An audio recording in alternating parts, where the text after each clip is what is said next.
Moi boas tardes.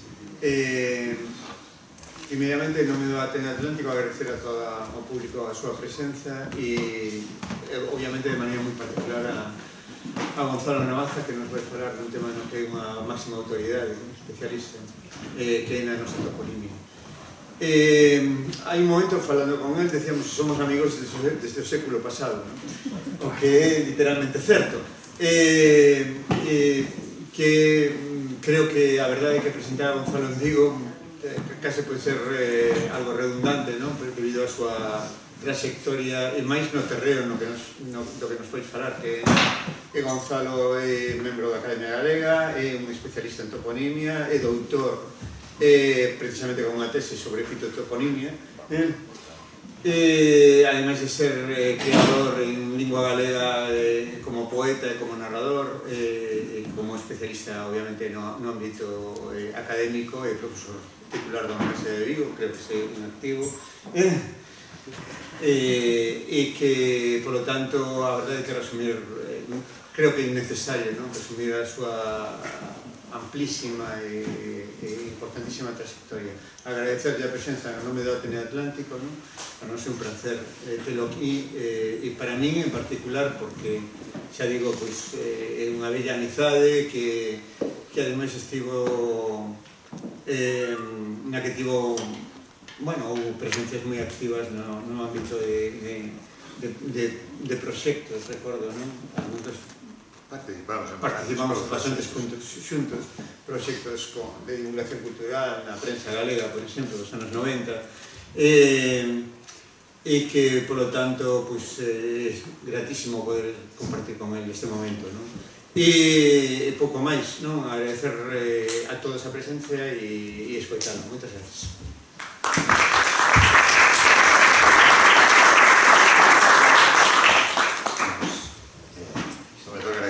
Carlos Bernárdez esta presentación, efectivamente temos tantas de moito tempo, e tamén agradecervos a todos os presentes que esteades aquí. Vou falar da toponimia, é un tema que en xeral interesa a xente, pero vou facer unha especie de introducciónciña con algúns toponimos comuns e logo propoño-vos que me consultedes topónimos que vos resulten curiosos ou enigmáticos ou de moitos non se sabe. Hai unha parte, un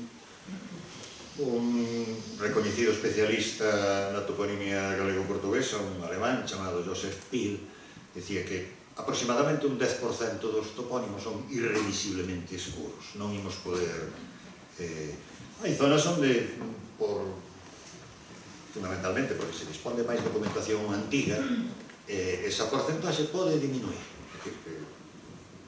pero en xeral, xa digo, esa repiten moitos, hai unha proporción aproximadamente un de cada 10 topónimos, non podemos saber o que son porque se perden na noite dos tempos ou sufriron tantas alteracións na súa forma que se volveron completamente opacos. Habitualmente diferencias entre toponimia maior, os nomes dos núcleos de poboación, os corónimos ou nomes de territorio, e microtoponimia ou toponimia menor, os nomes dos regatos, dos montes, das terras cultivadas, etc. En realidade, unha e outra son case unha mesma cousa. O que sucede é que canto máis importante é un topónimo, a toponimia maior, en principio, é máis importante que a toponimia menor. Calquera pode entender que unha terra dedicada ao cultivo, basta con que cambien os cultivos, ou cambia de propietario, ou calquera outra razón, pode modificarlo ou non.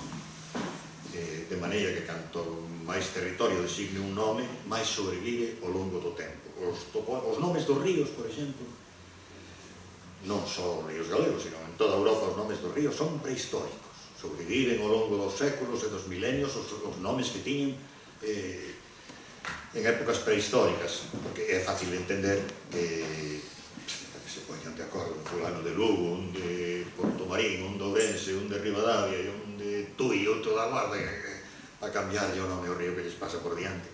Por iso, mesmo no caso en que algún río, case todos os ríos de certa importancia teñen un nome prerromano, e no caso en que algún río teña un nome que é latino ou xa nacido en galego, e o río de certa importancia, podemos sospeitar que tal vez tiña un nome anterior a ese. O exemplo que se adoita citar nestes casos é o exemplo do río coñecido aquí como Lagares, que ten un nome derivado de lagar, a palabra procedente do galego, a palabra latina.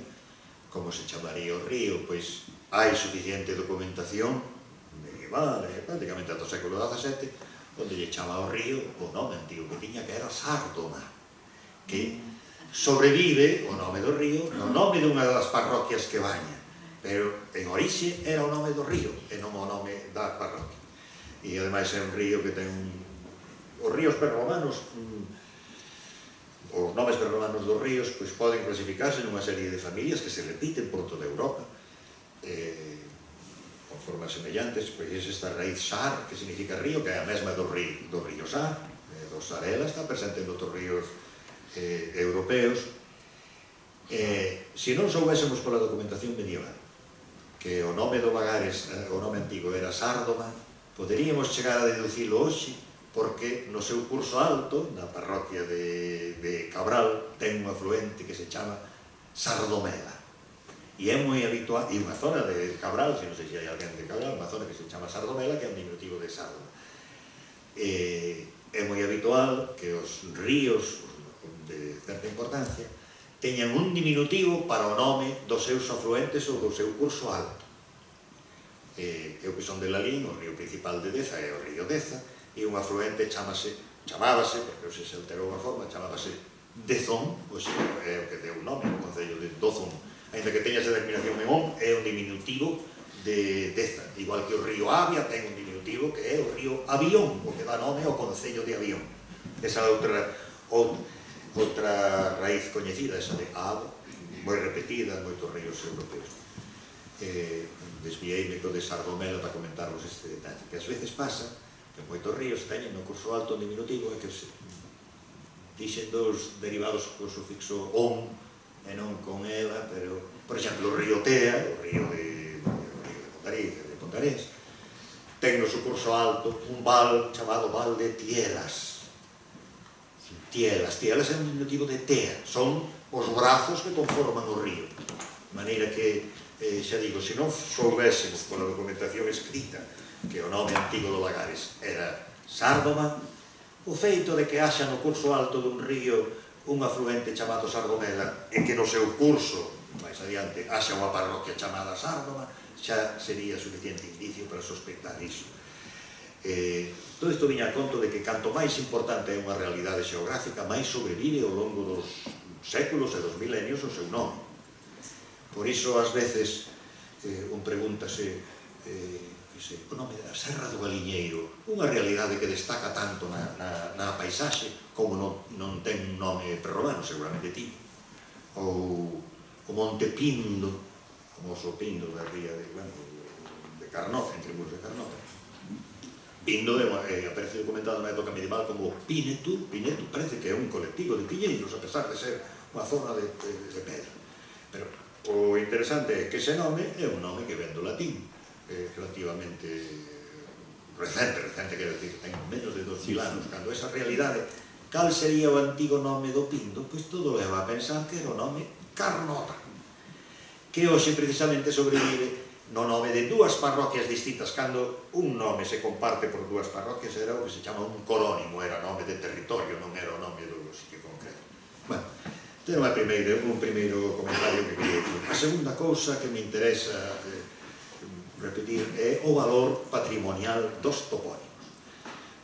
Como afortunadamente neste século xa hai unha legislación que se ocupa do patrimonio inmaterial ou do patrimonio intangible, chaman patrimonio inmaterial, agora hai unha legislación que protexe a toponimia tradicional. Esta é unha cosa relativamente recente. A lei do patrimonio inmaterial española creo que é do ano 15 e a galega fíxose inmediatamente despois de resposta da española. Tanto nunha como outra figura entre os bens inmateriais que merecen ser protegidos a toponimia tradicional, de maneira que un problema que había antes, agora despois comento un convenio que se fixo co Concello de Vigo na década de 1980 para proteger a toponimia tradicional. Pois digo que hoxe en día hai unha legislación que protexe a toponimia Se a alguén non lle gusta que lle poñan a unha praza un nome destes de repertorio ou de nova invención, pois pode demandar as autoridades porque están sacrificando un topónimo tradicional. Non sei se alguén fixo isto, pero os países onde teñen mellor legislada a protección do patrimonio inmaterial en consecuencia da toponimia, estou pensando, por exemplo, no Canadá, porque o que foi presidente do grupo de expertos de Nacións Unidas para os nomes xeográficos, unha institución que depende da ONU, pero ten que ver cos topónimos. Ele era canadiense, entón a legislación do Canadá acomodouse a ideoloxía deste señor, no Canadá, para poñerlle nome a unha praza, para poñerlle o nome de unha persoa a unha praza, primeiro teñen un nome persoal.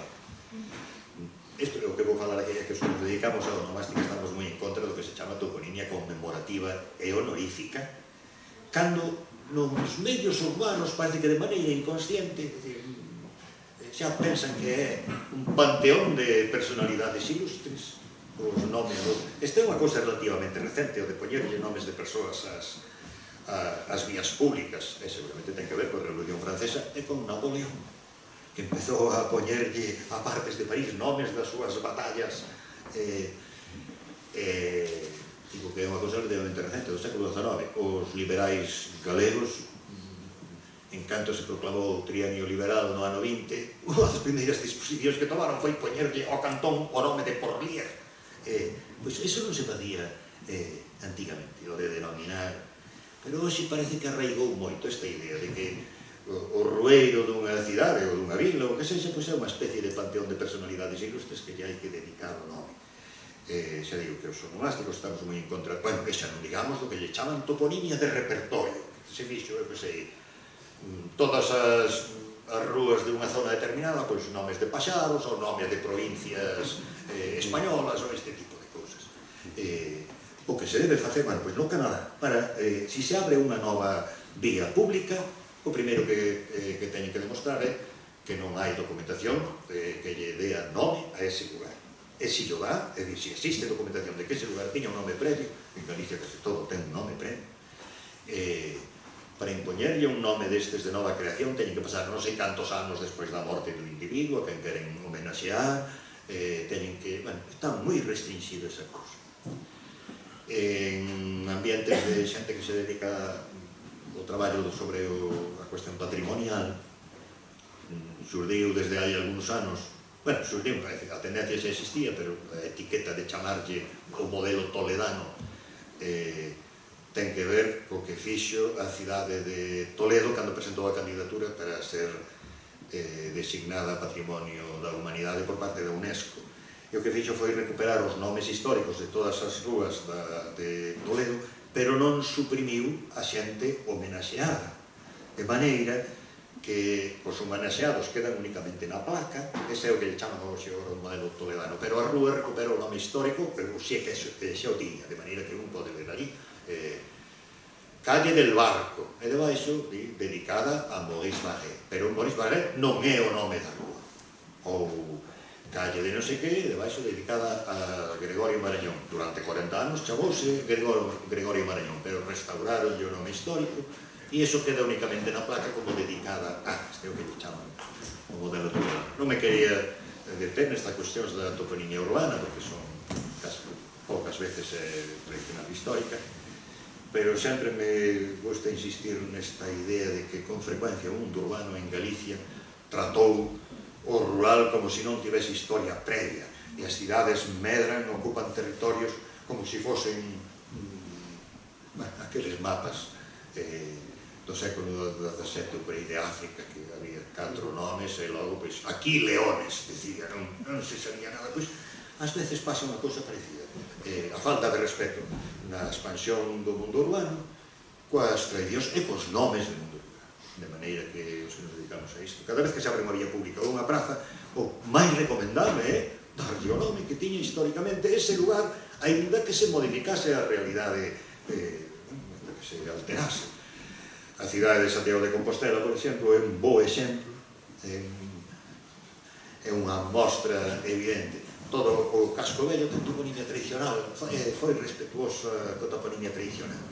este tal, non sei se dixen o nome, pero ese presidente do grupo de expertos de Nacións Unidas que se chama Dorion, este do Canadá, unha vez que fomos recoller no aeroporto, viña un congreso, viña mirando un plano de Santiago, simplemente polos nomes das rúas, un plano destes non tiña, digo, xo que digo, esta é a parte histórica, esta é a parte da especulación inmobiliaria, a toponimia reproduce iso.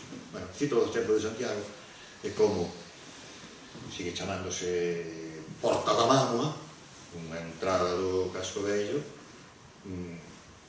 séculos despois de que desaparecesen as murallas, polo tanto, era unha porta da antiga muralla, pero séculos despois de que desaparecesen as murallas, e tal vez milenios despois de que desaparecese a Mámoa, que forma parte do segundo. E o topónimo sigue cumprindo a súa función de designar o lugar. Sigue chamándose Porta da Mámoa e conserva a memoria de que un tempo era a porta da muralla e que houve aí un túmulo prehistórico, unha mano. Este sería o modo natural de conservar a toponimia, pois mantela, ainda que cambie a realidade. Desde o punto de vista patrimonial, isto supoño que a xente o sabe, porque se repite con frecuencia. Desde o século XVIII, o Padre Sarmiento foi o primeiro que advertiu esta cousa. Temos unha riqueza toponímica extraordinaria. Hai poucos lugares no planeta, xa non en Europa, lugares con certas dimensións, como 30.000 kilómetros cuadrados, é unha área relativamente extensa, con semellante densidade toponímica. Pero aparte de ter moita densidade, cando se fala da riqueza toponímica, e cando se fala de riqueza, non é só porque haxa moitos, senón que son moi variados e con moita dimensión histórica, moitos deles seculares ou milenarios. A esa riqueza toponímica que temos, súmaselle a outra riqueza, que é a riqueza documental. Grazas aos mosteiros, hai zonas que están menos documentadas. Por exemplo, a zona máis occidental da provincia da Coruña, contra a Costa da Morte, eso que foi na Idade Media, eran señorío dos condes de Altamira, pois non conservamos tanta información, por exemplo, como a que temos de por aquí cerca, de Vigo ou de Baiona, porque temos toda a documentación de Melón e de Santa María de Oia e de outros posibles mosteiros, de maneira que a preservación da documentación eclesiástica fai que non só teñamos moita toponimia, senón moita toponimia arroupada por moita documentación que ademais nos permite esclarecer os topónimos que resultan escuros, e moitas veces é a toponimia galega a que ilustra ou que a que serve de clave para entender outros topónimos escuros de outros lados. Hai un proxecto das universidades españolas e portuguesas que se chama Toponomasticum Hispaniae, que segundo o modelo do toponomástico en Cataluña, unha cousa que Catalonia, unha cousa que fixera Corominas en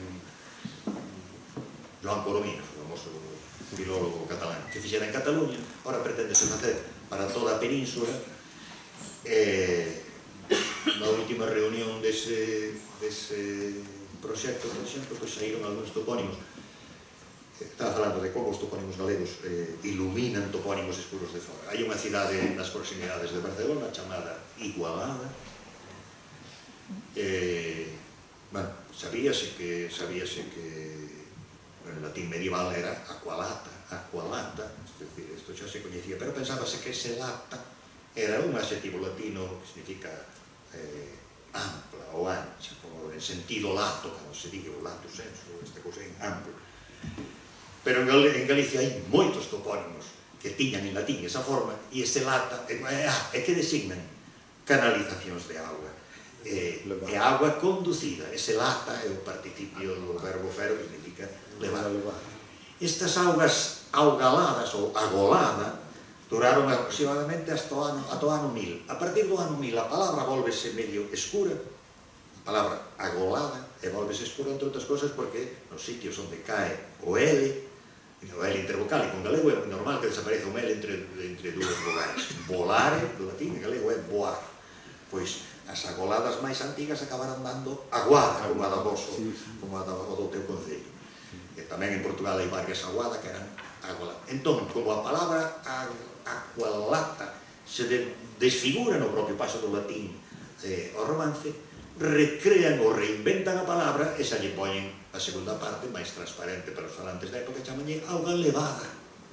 Logo co tempo desapareceu de auga e hoxe chamanse levadas, na fala de algunhas áreas meridionais lobadas, calquera conducción de auga. Pois ben, a tradición catalana interpretaba o seu igualada, sabían que ese I empeza por I, pero sabían que había antes un la, que era aigua, pero interpretaban outra cousa. Son esas conduccións de auga galegas as que permitiron, por exemplo, que un topónimo que era medio escuro para eles quedase, porque en xeral a toponimia responde ás mesmas motivacións nunhas zonas e noutras. Bueno, eu traía aquí unha listiña dos nomes das parroquias de Vigo e das parroquias de Vigo, pero logo sométome ás vosas preguntas de algún topónimo, mellor non sei. Cando se fala de toponimia, ás veces falase tamén de apelidos. Antes, cando falei de riqueza toponímica de Galicia, isto xa é menos coñecido. A riqueza da onomástica familiar en Galicia tamén é enorme. Hai máis variedade de apelidos en Galicia, por exemplo, que en todo o Estado portugués. A que é debida esta riqueza? Pois, fundamentalmente, todos os apelidos veñen de tres orixes posibles. Ou eran sobrenomes, palabras comuns que pasaron a usarse como alcume e logo se consolidaron como apelidos. En segundo lugar, ou eran patronímicos, era, por decirlo así, a forma máis formal de crear un apelido a partir do proxenitor. Os apelidos patronímicos ata o século XII eran motivados. O fillo de un tal Pedro apelidábase Pérez, ou ben, ao revés. Alguén apelidado Pérez, o pai chamábase Pedro.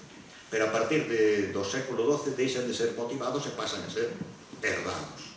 De maneira que o fillo de ese que era fillo de Pedro, que levaba Pérez como apelido, pois o seu fillo pasou a ser Pérez, pero o pai xa non era Pedro. Ainda hai linguas no mundo que continúan tendo patronímicos motivados. O islandés, por exemplo, se alguén de vos, eu mesmo, se eu vou a Islandia, se eu teño un fillo en Islandia, por dicirlo así, ese fillo inventa un novo apelido para o repertorio da onomástica familiar islandesa, porque se fai o apelido a partir do meu nome. Sería un tal Gonzalonson ou algo así. Que ainda teñen patronímicos motivados. Os nosos patronímicos xa son herdados e xa... Bueno, pois decía, teñen tres orixes posibles. Todos os apelidos, non só os galegos, todo o planeta. E máis, o apelido máis común en todo o planeta, según se diz, polas súas correspondentes traduccións, é o noso Ferreiro, en inglés Smith. É o máis... Non sei cal é o que teñen na China, pero tamén é moi común. Como se explica? Pois en unha sociedade agraria, onde todo o mundo é agricultor, a persoa que se distingue dos demais, pois precisamente é o que se ocupa de maneira que Ferreri, Ferrari, Ferré, Ferrer, Herrero, todos estes, pois son... Bueno, pois decía que todos os apelidos teñen esas tres orixes posibles, ou eran sobrenomes, estes de oficio, eran sobrenomes, ou eran patronímicos, e en terceiro lugar somos toponímicos. E son os apelidos toponímicos os que lle dan esta enorme riqueza e variedade onomástica familiar galega. Cando ten o apelido toponímico, pode saber o lugar de procedencia dos antepasados se ese topónimo non é un topónimo que se repite. Había unha máquina destas comecarros na estación de ferrocarril de Santiago hai uns 20 anos que metíaselle, non sei se xa eran euros, creo que sí, que xa era un euro, metíaselle un euro, escribía o seu apelido e imprimía un escudo heráldico e tal, e dicíanche que o teu antepasado, o teu bisavó templó sus armas al servicio de Juan II de Castellón. Unha atrapallada. Unha atrapallada, digo, porque é unha atrapallada, digo, porque facía os Fernández, todos eran dos condes de Lemos. E sacaban o escudo dos roeles dos condes de Lemos e pasaban todo contento para casa. Os Castro, bueno, decíamos apelidos toponímicos. É que un colega meu que se chamaba Castro tamén escribiu ali e tamén non emparentaban con non sei quen e sacaban o escudo heráldico. Se hai 800 localidades chamadas Castro en Galicia, a xente pode haber 800 estirpes distintas, por decirlo así, que non teñen parentesco. Ora, se, como non me paso, eu apelido-me Navaza. Navaza hai unha única aldea en toda Galicia e, ademais, que está ao lado do lugar de onde naceu o meu pai. De maneira que, neses casos... pois xa digo, os apelidos toponímicos son os que contribúen a esa riqueza. Como desde o ano 2000 temos un observatorio na Asociación Galega de Onomástica que ten que ver coas xestións que se fan nos registros civis para cambios de apelidos e cousas destas. Desde o ano 2000 é posible transmitir en primeiro lugar o apelido materno, como se vedes, e non o paterno, este tipo de cousas.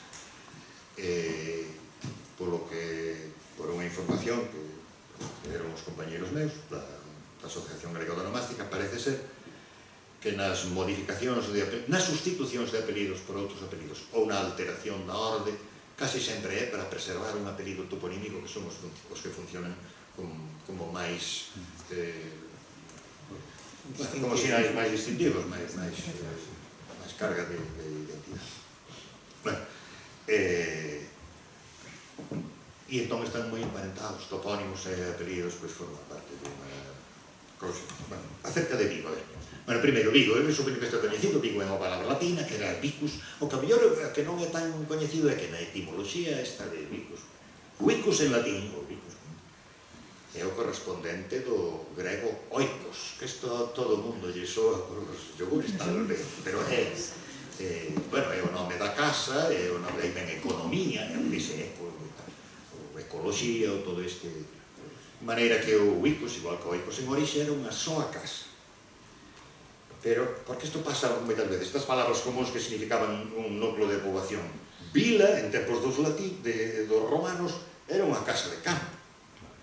En galego vila é unha poboación de mediano tamaño, non tan grande como a cidade, pero non hai pobo galego como nome de poboación. Non sei se é sabido isto, pero hai xente que traduce o pueblo en Galicia para falar dun lugar que é un termo medio entre a aldea e a cidade. Usabas o castelanismo pueblo, vivo nun pueblo, pero iso é o que en galego se chama vila, no galego actual. No galego de hai 15 séculos, ou no galego do tempo dos romanos, unha vila era unha soa casa. Pero vila, a súa vez, vila xa era un diminutivo de vicus, en orixe era vicla, é dicir, vicus era unha casa no campo, pero co paso dos séculos, o que era un principio unha casa pasou a ser unha fila de casas, e crearon un novo diminutivo para chamarlle unha casa soa, que era esa de vila. Pero vila, que era unha casa no campo, na época medieval xa era un núcleo de poboación, e hai linguas onde o que significa é cidade. De maneira que foron cambiando. Bueno, pois, a palabra vicus, que é o primitivo de onde saiu o diminutivo vila, en orixe era unha casa no campo, logo pasou a ser unha fila de casas. E de aí ven, en latín, o sustantivo vicinus, veciño. Vicinus é o que vive no mesmo vicus, na mesma fila de casas que a outro, de maneira que, cando se fala das veciñanzas das cidades, os auténticos veciños son os veciños de Vigo, e non os doutros. En sentido etimolóxico. En sentido etimolóxico, veciños de Vigo, a xente tende a asociar Vigo con o sitio onde estamos. Pero non sei se é sabido isto, supoño que sí, que existen outros Vigo por Galicia adiante, son cerca de 40. Curiosamente, todos son, creo que son 39, todos son lugares, é dicir, non hai parroquias con nome de Vigo, todos son lugares pequeniños, é dicir, que moitos deles conservan, seguramente, que pasou. Vigo, aquí son dúas filas, e aquí o número completo de resultados. É dicir, que hai moitos máis Vigos do que... E é unha proporción que chama... É que non están ordenados, a ver, que se ordeno se queredes por parroquias para ir vendo, pero bueno, hai nos prácticamente na Coruña, Lugo, Ourense, Coruña, Lugo, Ourense. E chama a atención a abundancia de Vigos aquí respecto do resto da península, que non é moi frecuente. Existe a cidade de Vic, en Barcelona, que tamén responde o mesmo. Vico, en cambio, en Italia é relativamente común. De maneira que ás veces non se sabe ben. Non se pode decir así de Vigo. O vecino. Vichy, en francés. Bueno, sí, moitos máis. O Vichy francés é un derivado de Vicus, a todos sabías. Pode ser. Vic-sur-Elle tamén.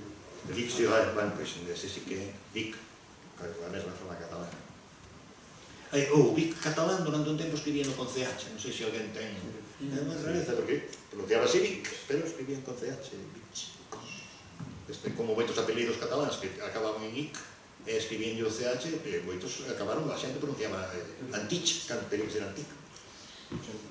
Bueno, vou ler o nome das parroquias e comento algo delas. Pero antes dixen, canto máis importante é un topónimo, máis tende a sobrevivir ao longo do tempo. A proporción de topónimos prerromanos é máis alto. Se collemos únicamente os nomes das parroquias galegas, que son as 3.500.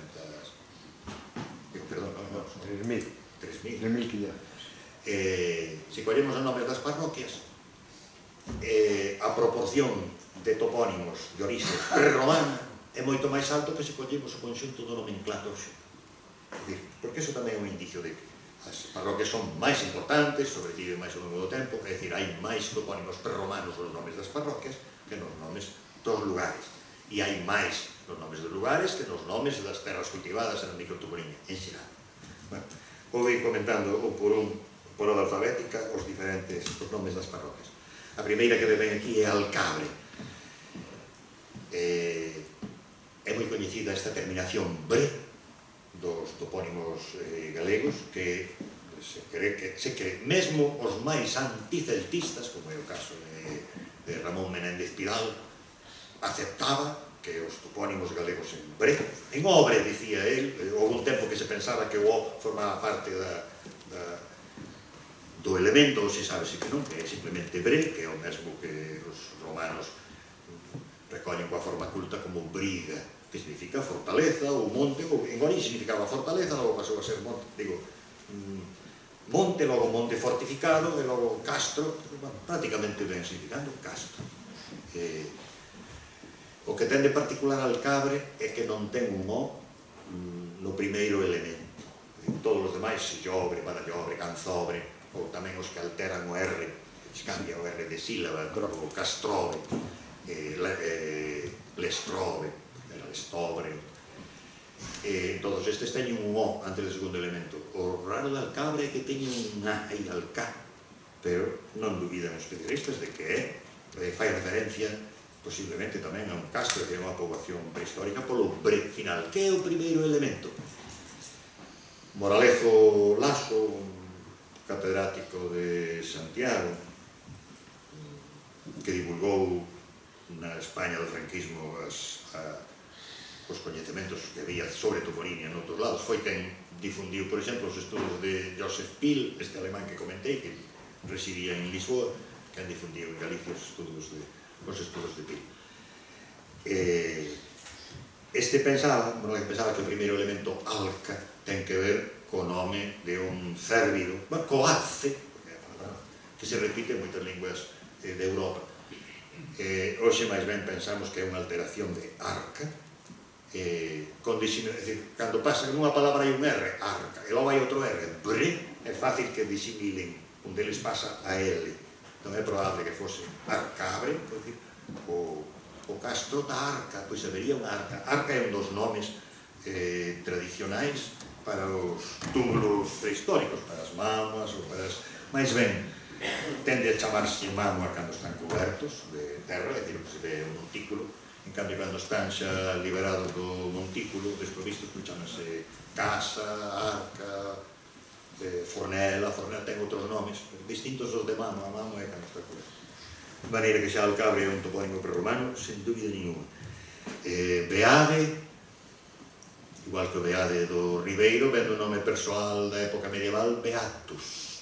Os que nos dedicamos a estas cosas podemos chegar a saber pola documentación antiga en que época estivo de moda un nome. Hai nomes que se veñen utilizando desde outro día, hai un traballo, os nomes relacionados cos numerais, tipo, bueno, en concreto era por secundos e secundinos, parece ser que se utilizaron en Galicia desde o tempo dos romanos ata o século XX de maneira ininterrumpida. Non eran frecuentísimos, non eran tal, pero sí. Pero en cambio hai outros nomes que teñen unhas épocas de moda, ou de... Entón, o nome Beatus, sabes que é un nome moi usado nos últimos séculos do primeiro milenio, e logo deixou de empregarse pola razón que fose, non só aquí, sino en outros sitios. O Beato de Liébana, creo que é do século VIII, pois é esa época en que o Beato de Liébana chamase Beato porque o monxe que o redactou tiña de nome Beato. Pois, como se sabe que é un nome que estivo de moda en determinada época, supónse que o nome da parroquia de Beade tivo que nacer porque Beade ven do xenitivo de un individuo chamado Beatis, era unha vila Beate, que quer dizer vila de tal Beato. Eses señores que lle dan nome aos lugares normalmente son o seu señor. Hai que pensar nunha sociedade feudal onde hai un señor que é o patrón, é o xefe dunha familia, pero logo tamén poden vivir ao seu alrededor, pois os servos en casas próximas á casa principal, e iso é o que constitúe unha vila medieval.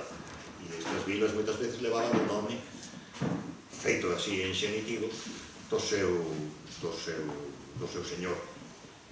Isto de usar o xenitivo xa desaparecera moitos séculos atrás, xa no propio latín, ao final do latín, xa non usábamos xenitivo, pero quedou como unha fórmula, unha onomástica. A xente entendía que Vila Beati, que é dicir Vila de Beato, pois entendíanos máis ou menos porque sabían que repetían todas as misas Corpus Christi a corpo de Cristo. E esas palabras